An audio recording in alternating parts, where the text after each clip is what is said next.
Cuando el apóstol Pablo le escribe a Timoteo, su discípulo, él dice que encárguense de leer las escrituras en voz alta, entre otras cosas que le está diciendo al joven pastor.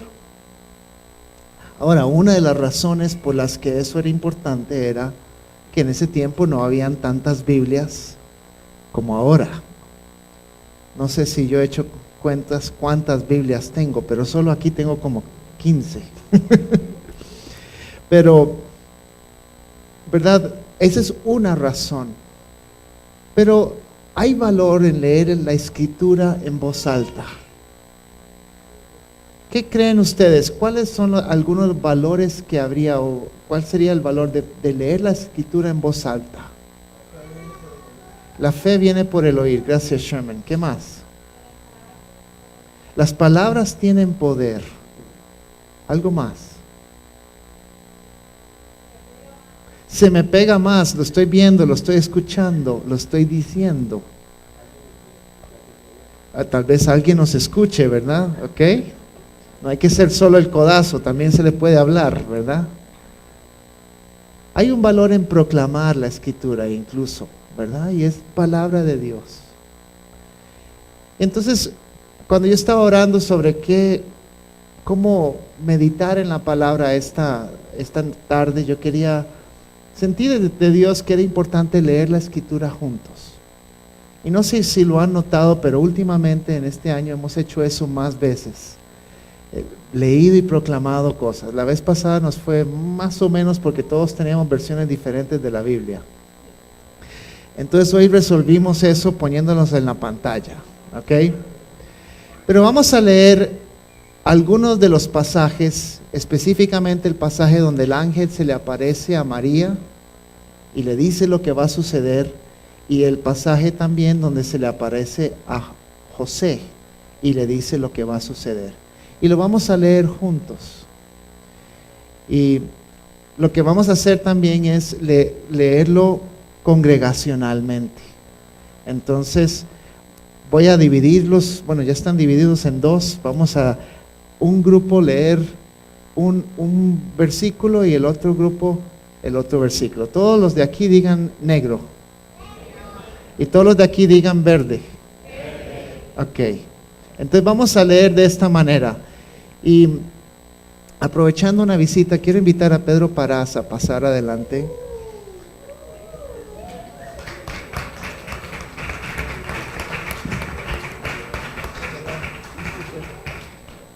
Pedro fue copastor de esta iglesia hace como 15 años, ¿verdad?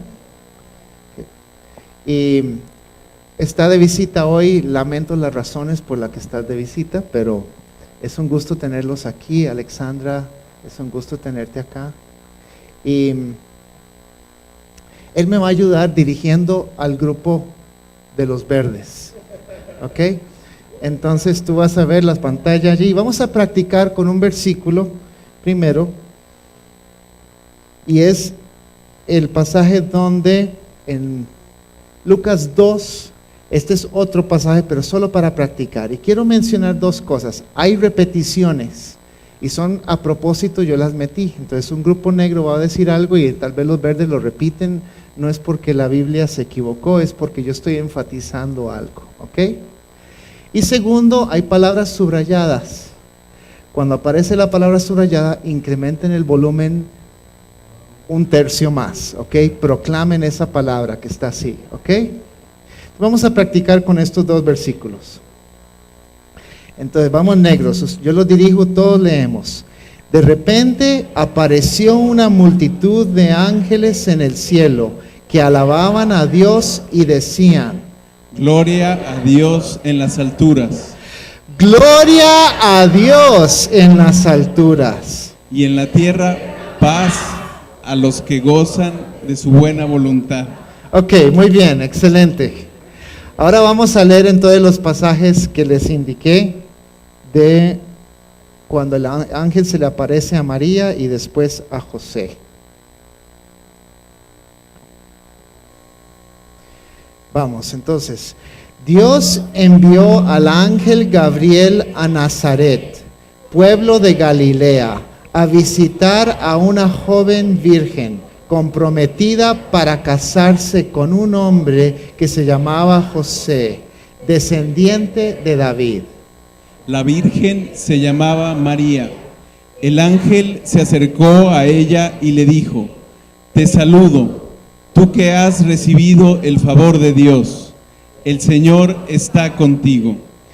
Ante estas palabras, María se perturbó y se preguntaba qué podría significar ese saludo.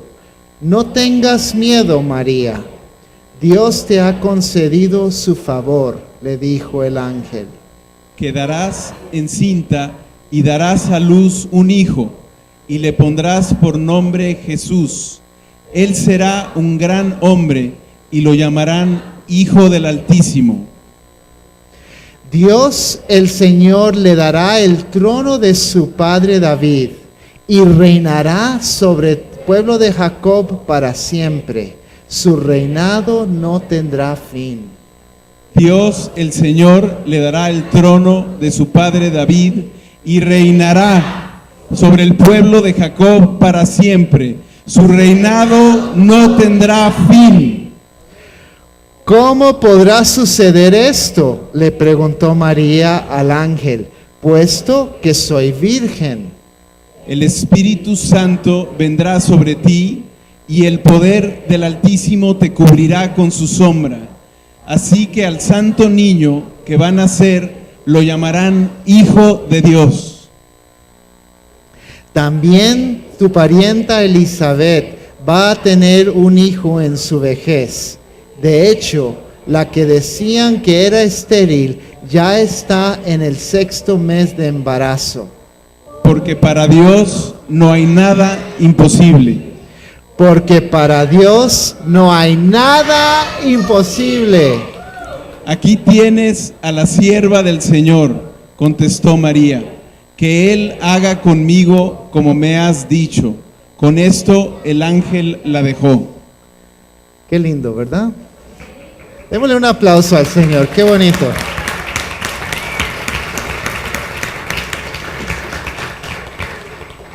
Ahora vamos a leer Mateo 1, donde el ángel, unos 3 meses después, supongo, llega a José y le revela lo siguiente. Entonces empezamos los negros. El nacimiento de Jesús, el Cristo, fue así. Su madre María estaba comprometida para casarse con José, pero antes de unirse a él, resultó que estaba encinta por obra del Espíritu Santo. Como José, su esposo, era un hombre justo y no quería exponer la vergüenza pública, resolvió divorciarse de ella en secreto.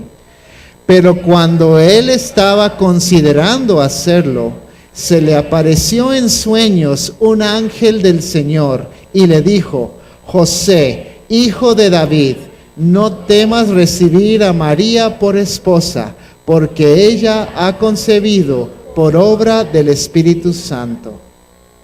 Dará a luz un hijo y le pondrás por nombre Jesús, porque él salvará a su pueblo de sus pecados.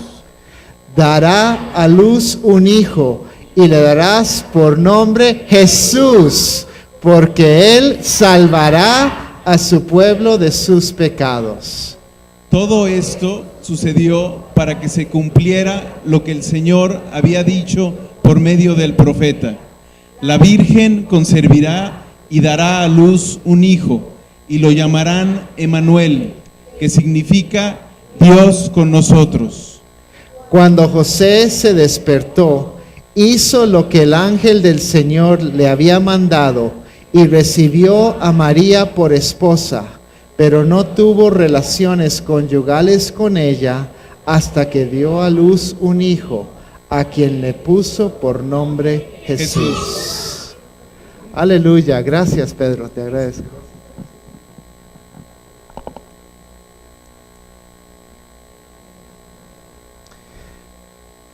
Qué bonito es proclamar la palabra juntos, ¿verdad? Cuando yo era niño, en esta misma iglesia, en la parte de atrás del himnario, había toda una sección de lectura, no sé cómo decirlo en español, antiforal. Para precisamente hacer esto, una sección del himnario tenía atrás para leer de esta manera. ¿Cuántos han tenido esa liturgia en algún momento de sus vidas? Ajá. Es bonito, o tiene su valor. Lo que quiero meditar en estos pocos minutos, no vamos a estar mucho tiempo, es acerca de estas dos apariciones de estos ángeles. Y hay una diferencia entre lo que el ángel le dijo a María y lo que le dijo a José. Y entonces esto pudo haber causado problemas matrimoniales de camino de Nazaret a Belén, ¿verdad?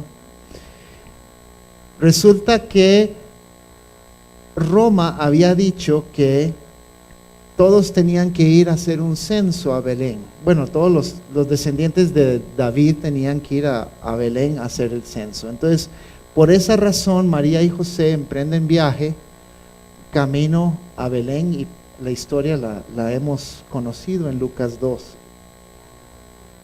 Pero camino a Belén, María le andaba diciendo a José y le decía que el ángel, él será un gran hombre. El ángel le había dicho esto a María: él será un gran hombre y le llamarán Hijo del Altísimo. Dios el Señor le dará su trono de su padre David y reinará sobre el pueblo de Jacob para siempre. Su reinado no tendrá fin. María le estaba contando a José, digamos, que había un rey en su vientre. Y José dijo: no, eso no es cierto. Dice: el ángel me dijo una cosa diferente. El ángel me dijo a mí que dará a luz un hijo y le pondrás por nombre Jesús, porque él salvará a su pueblo de sus pecados. Y entonces José, ¿verdad?, y María iban yo me estoy imaginando estos, ¿verdad?, argumentando lo que el ángel les había dicho y qué tipo de milagro había en el vientre de María. Pero después José, cuando ya vinieron los pastores, se confirmó lo de José, porque el ángel le había dicho a los pastores: hoy les ha nacido en la ciudad de David un Salvador, que es Cristo Jesús. Entonces, cuando los pastores salieron, José le dijo: te lo dije, le dijo a María. Y unos días después, cuando llegaron los sabios, ellos estaban del lado de María, porque los sabios le habían preguntado a Herodes: ¿dónde está el que ha nacido el rey de los judíos? Vimos levantarse su estrella y hemos venido a adorarlo.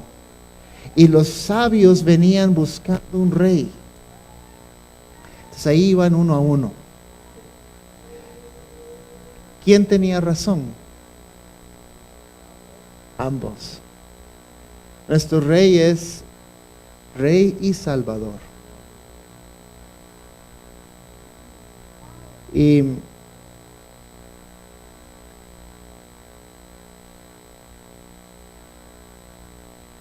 Jesús vino a recuperar un reinado, y al final de los tiempos va a estar 100% recuperado. Hoy en día está en proceso.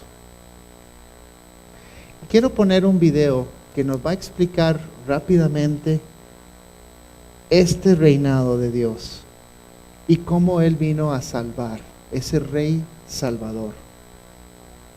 Entonces voy a apagar las luces para que lo veamos con...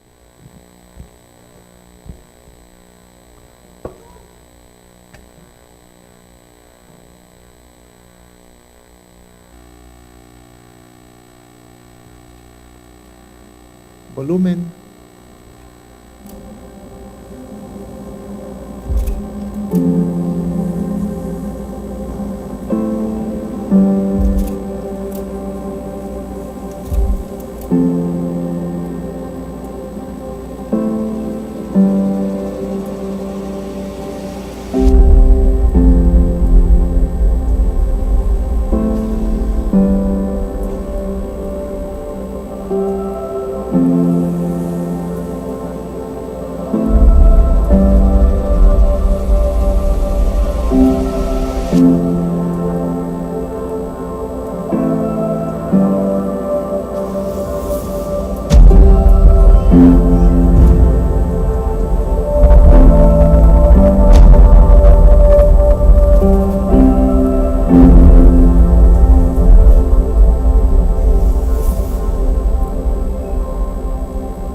Está impactante, ¿verdad? Te fascinó, qué bueno. Hablemos del video un momentito. ¿Qué podemos aprender de lo que recuerdan, de lo que acabamos de ver?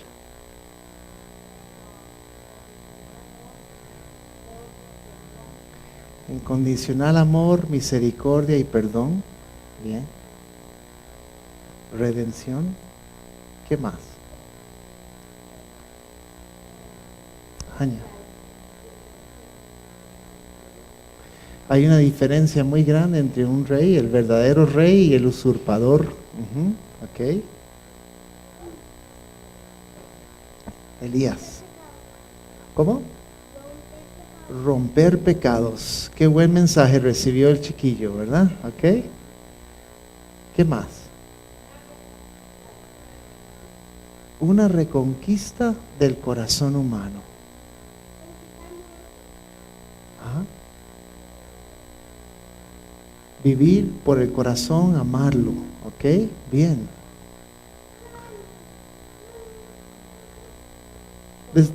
Ajá.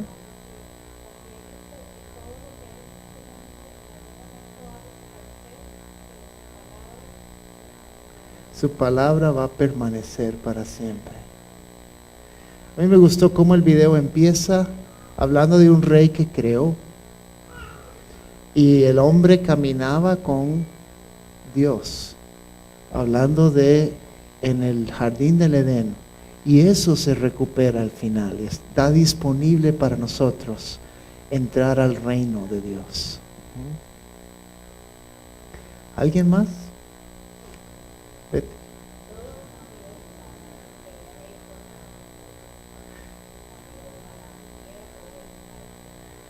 Todo lo hizo Dios para nosotros y Él cambió ayer, hoy y para siempre. Es un cambio permanente. Ajá. Los planes de Dios no cambian. Dios está cumpliendo su plan o va a cumplir su plan. Amén. Amén. Estos días, desde octubre, yo he venido cantando un villancico.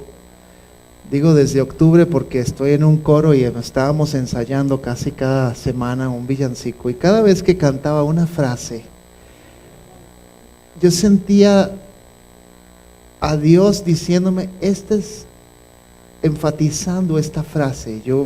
La canción decía, hablando del rey, decía, no hay cortesanos, ¿quién es su pueblo? Dice, el rey sin corona, su cetro dejó. Jesús en el pesebre había dejado su corona, había dejado su cetro. Y cada vez que llegaba a esa frase, yo en el medio de ensayo, tengo que acordarme de esto. Esto es para la noche del 24. ¿Qué es el cetro de un rey?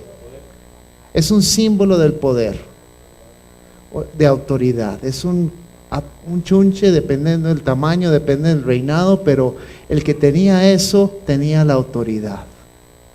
Y la corona es algo similar, es un símbolo de autoridad.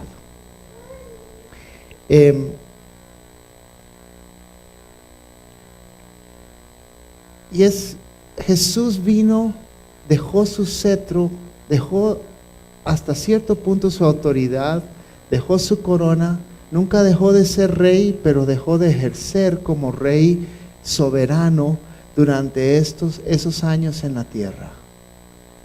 Y eso se recupera al final. Y ahorita vamos a ver. Es interesante en Génesis 49, al final de la vida de Israel, él agarra a sus 12 hijos, las 12 tribus, y él empieza a profetizar sobre cada uno. Y les dice un montón de cosas difíciles de entender, algunas son profecías interesantes, pero hay una profecía sobre Judá. Y acuérdense que Jesús era de la tribu de Judá, y hablamos de Judá hace escasas 3 semanas, no una persona muy santa que digamos, pero por gracia de Dios, fue escogido como el linaje del rey. Y cuando Israel está profetizando en su lecho de muerte sobre Judá, él dice que él es como un cachorro de león. Y acuérdense cómo Jesús en Apocalipsis es llamado ¿qué? El león de la tribu de Judá. Pero hay un versículo en Génesis 49:10 que dice: el cetro no se apartará de Judá, ni de entre sus pies el bastón de mando, hasta que llegue el verdadero rey.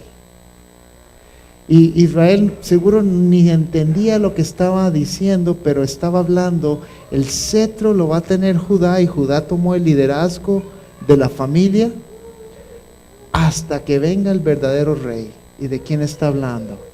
De Jesús. Y después dice: quien merece la obediencia del pueblo. Jesús merece la obediencia del pueblo. Y eso, los que estamos aquí estamos intentando obedecerlo. El mundo todavía no lo está obedeciendo, pero lo va a hacer y se va a recuperar. Entonces estuve pensando en estos dos temas, lo que el ángel le habló a María, de que venía un rey en su vientre, y lo que le habló a José, que venía un Salvador. Y me puse a hacer una pequeña búsqueda en la Biblia, en los evangelios, de las palabras Salvador y Rey. A ver, Salvador o salvación o salve o salvar, pero todos los sinónimos de salvación y Rey. Y vea lo que encontré. Le quitaron la ropa y le pusieron un manto de color escarlata.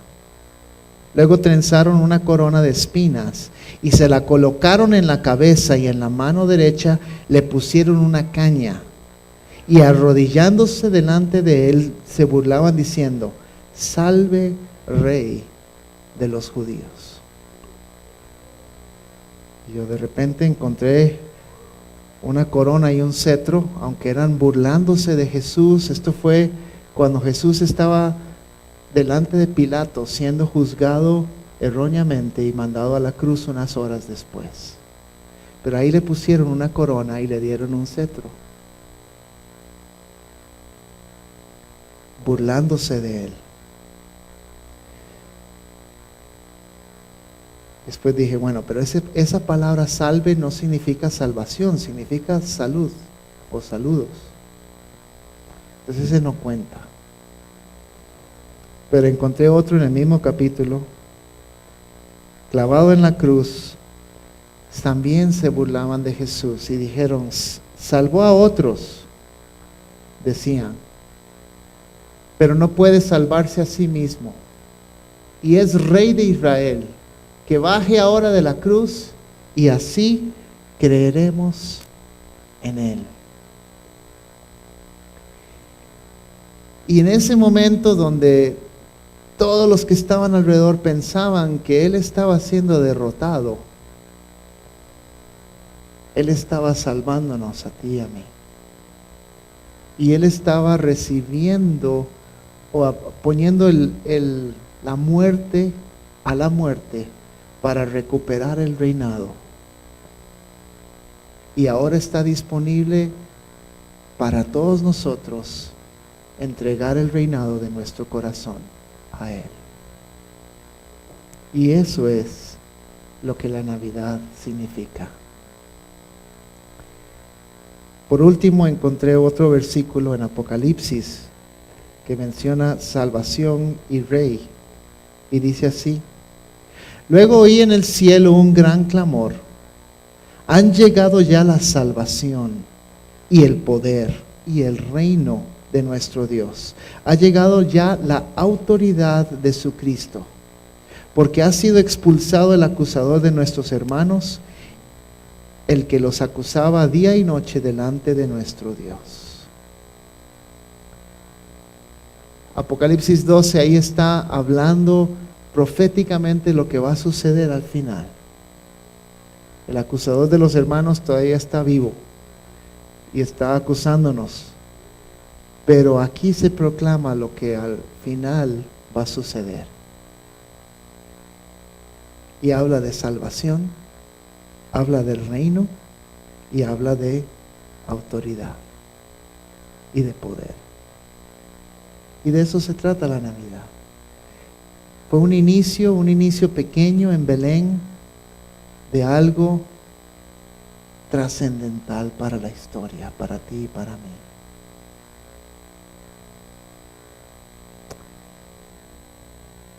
Gracias, Jesús, porque tú viniste. Gracias porque el Rey vino, Señor, a recuperarnos a nosotros, abrir el camino para nuestra salvación.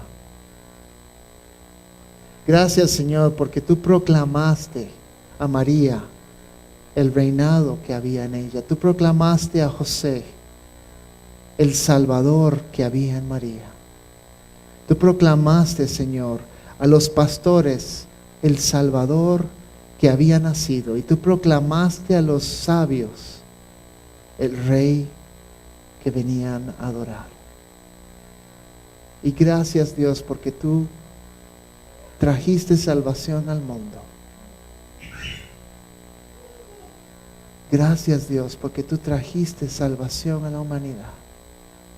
Y porque abriste el camino para recuperar la comunión de Dios con los hombres. Gracias, Señor. Y Padre, en esta noche queremos adorar tu nombre.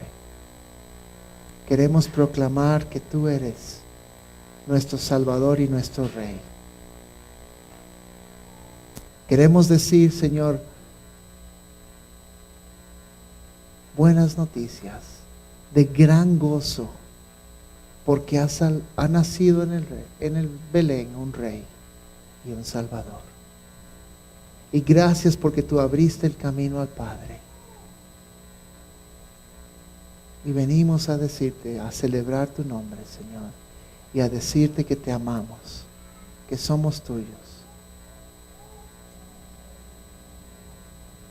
Gracias, Dios. Gracias, Padre. Vamos a ponernos de pie y vamos a cantar una última canción.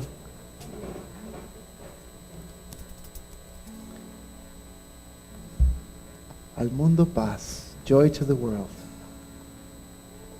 Y con estos pasajes que hemos leído, que hemos meditado en estos minutos, cantemos con ganas diciendo, hay gozo, hay paz para el mundo, porque vino Jesús.